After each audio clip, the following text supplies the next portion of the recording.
हमारा स्टोरी अच्छा लगता हो तो हमारे चैनल को सब्सक्राइब करें और अपने दोस्तों के साथ शेयर करें।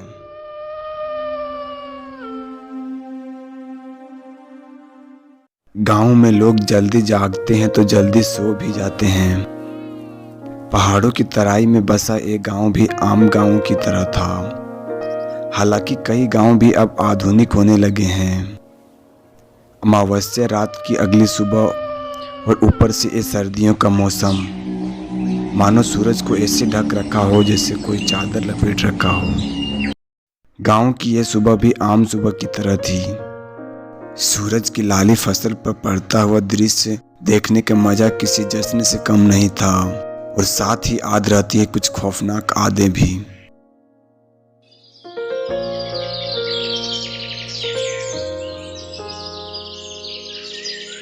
रंजन को इस समय अपने बाबूजी के साथ खेत पर ही होना था, लेकिन खेत ना जाकर वो अपने कमरे में सोया हुआ था।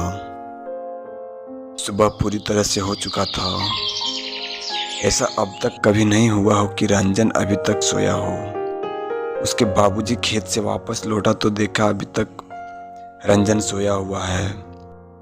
उसके पिताजी ने सोचा कहीं इसके तबीयत तो नहीं खराब हो गई। हाथ छू के देखा तो ऐसा लगा जैसे किसी गर्म आग में लोहे को तपने छोड़ दिया हो। गांव में इन सब छोटी बीमारियों को जड़ी बूटियों से ठीक कर दिया जाता है। रंजन के पिताजी उसे लाने के लिए घर के बाहर बागवानी में जाते हैं।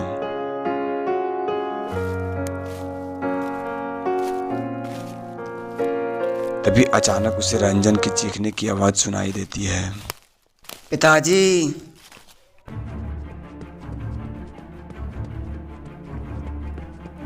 रंजन के पिताजी जैसे ही रंजन के कमरे में आता है तो वहां कोई नहीं दिखाई देता है, लेकिन उसके पास जाकर देखता है तो उसके सांसें चलना बंद हो चुका था। कहते हैं दुनिया में तमाम बोझों में से सबसे बड़ा बोझ होता है किसी बाप के कंधे पे उसके बेटे के अर्थी का बोझ।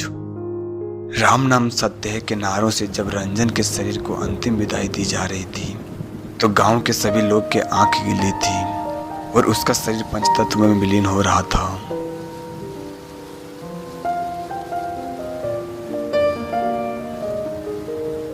तो वहीं दूर बैठे रंजन के वो पक्के दोस्त राम और किशन के दिमाग में कल की रात की घटना बार बार घूम रहा था।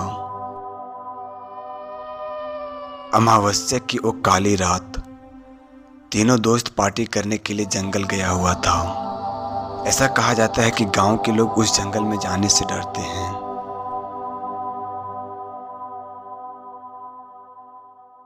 अरे यार, हम लोग पार्टी इधर भी तो कर सकते हैं ना।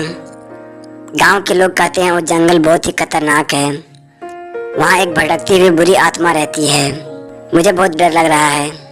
हाँ यार, राम सही कह रहा है। यदि हमारे घर वालों को पता चला तो?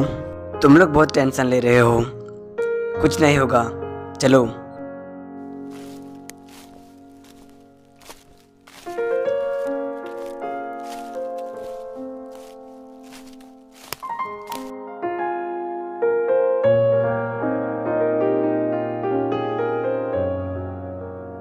वैसे गांव के लोग इस जंगल में आने से डरते क्यों हैं? कुछ दिनों पहले गांव का एक लड़का जंगल के तालाब में नहाने के लिए आया था। उसकी मौत इसी तालाब में डूबने से हुआ था, और उसके कुछ दिन बाद गांव के किसी आदमी ने उस मरे हुए लड़के की आत्मा को वहां देखा था। तब से अब तक इस जंगल में कोई नहीं आता, और जो कोई भी आता है वो यहाँ से जिंदा लौट के नहीं वापस जा सकता। टॉयलेट करने के लिए रंजन झाड़ियों के पीछे जाता है तो उसे ऐसा महसूस होने लगता है जैसे उसके पीछे पीछे कोई आ रहा हो। वो मुड़कर पीछे देखता है तो कोई नहीं होता है। तभी अचानक से उस पर हमला होता है और वो वहीं बेहोश हो जाता है, और उसी समय उसके शरीर में वो बुरी आत्मा प्रवेश कर जाता है।